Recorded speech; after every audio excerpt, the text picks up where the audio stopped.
যুদ্ধ এবং সংঘাতের ফলে ব্যাপক ভিত্তিতে মানুষের অধিকার খর্ব হচ্ছে। বিশ্ববাসীর উদ্বেগ এবং নিন্দা সত্ত্বেও গাজায় গণহত্যা থামছে না।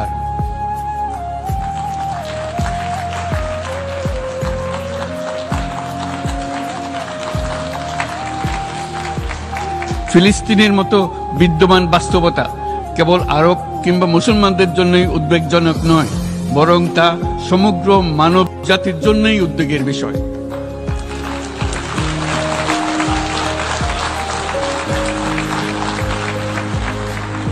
একজন মানুষ হিসেবে প্রত্যেক ফিলিস্তিনির জীবন অমূল্য।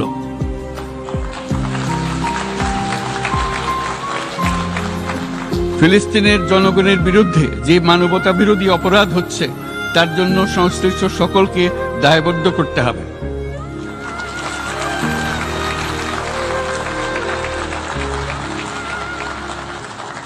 ফিলিস্তিনের জনগণের উপর চলমান নৃশংসতা, বিশেষত নারী এবং শিশুদের সাথে প্রতিনিয়ত যে নিষ্ঠুরতা বিশ্ব দেখাচ্ছে, তা থেকে নিস্তারের জন্য বাংলাদেশ অনতিবিলম্বে সম্পূর্ণ যুদ্ধবিরতির আহ্বান জানাচ্ছে।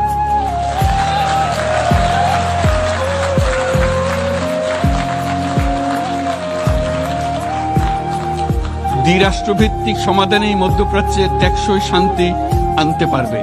তাই জাতিসংঘ সহ আন্তর্জাতিক সম্প্রদায়ের সকলকে এর বাস্তবায়নের জন্য এখনই উদ্যোগ নিতে আহ্বান জানাচ্ছি।